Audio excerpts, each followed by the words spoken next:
And as Mark was talking, we were speculating, and then Will said, well, why don't you just talk to the person who's on the House Intel Committee? Right. So why don't we do that? Let's bring in New York Congresswoman Elise Stefanik, chair of the House Republican Conference and member of both the House Intel Committee and the House Armed Services Committee.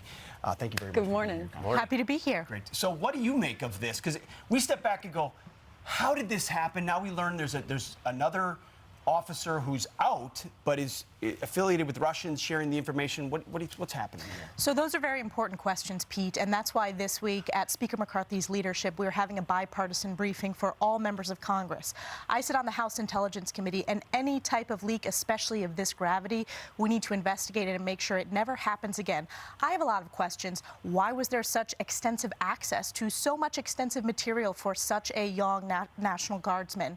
That, creates lots of questions that we have to answer, and we will make sure that in our oversight role in Congress that we strengthen our protection of national security and classified documents.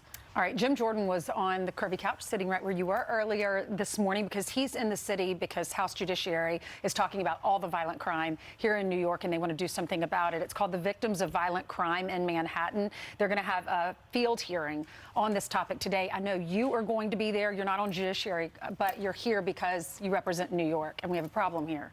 Absolutely. New York is the epicenter of this catastrophic crime crisis we're seeing across the country. And New Yorkers know this is a direct result of failed far-left Democrat policies, whether it's failed bail reform put into place by Albany legislators and Governor Cuomo and Governor Hochul, or whether it's radical DAs who are refusing to prosecute violent crime. Democrats, their response has been interesting and it's been very telling. They want to silence these victims of crime. We want to give them a voice. They deserve a voice to make sure that the American people and every New Yorker knows that there are consequences that are devastating to these failed policies. Yeah, I think that we have these stats where those watching at home can see this, but the New York City crime stats over the last 2 years. Now, murder is down. When Rudy Giuliani was mayor of New York City, he adopted a crime philosophy of the broken windows theory, so prosecute small crimes, they don't metastasize into big crimes. You're looking at the opposite now. So small crimes get by, shoplifting, larceny.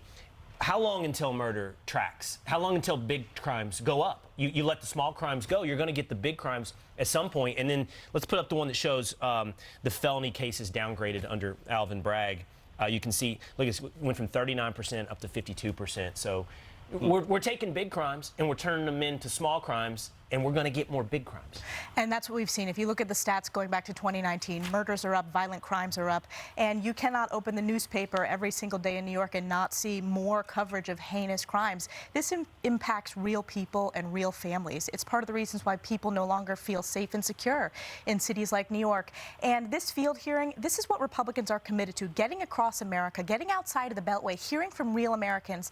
It's not just the House Judiciary Committee, it's our House Agriculture Committee, our Ways and Means Committee, our Budget Committee that are traveling around the country to hear firsthand about where these crises are happening. It's why Homeland Security Committee had a hearing at the southern border to hear firsthand from those Border Patrol officers. So Democrats are smearing us, but the reality is we know we work for the American people and we want to hear their feedback.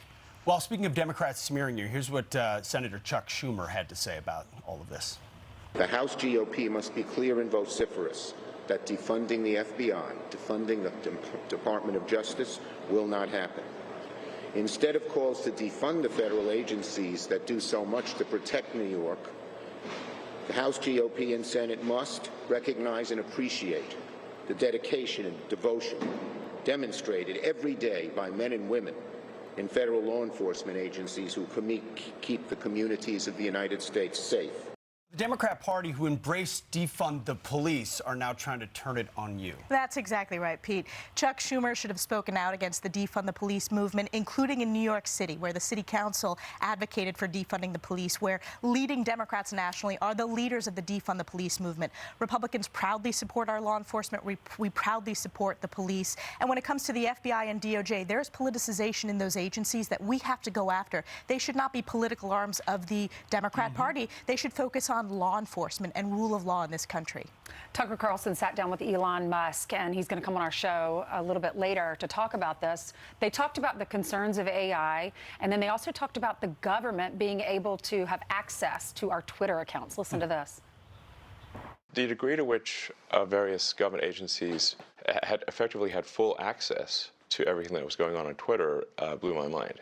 I was not aware of that. Would that include people's DMs? Yes.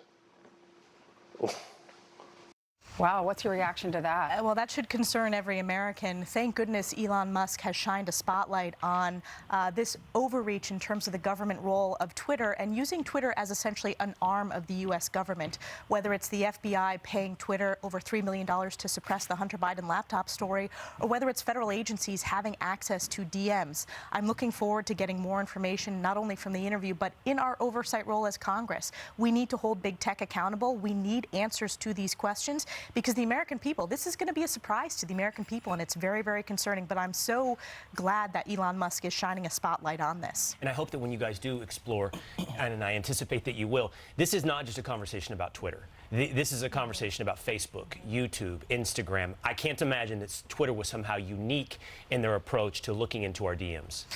It's about big tech broadly. You're right, Will, and this is why in our oversight role, we need to hold big tech accountable. I have constituents who are very concerned about Facebook's overreach, the impact it has on our kids. I have constituents who are concerned about the impact Instagram has on our young women, if you look at some of the statistics with mental health challenges. So we need to make sure we provide policy answers and policy solutions to these very concerning big tech questions. Absolutely. We're going to get more of that interview with Elon Musk on Tucker Carlson tonight, and more of Tucker Carlson on this show, because he's coming up at 8:40 on Fox and Friends. Don't miss it. Representative, thank you so much for being here. Thank you so much. Thank you. Great to see you.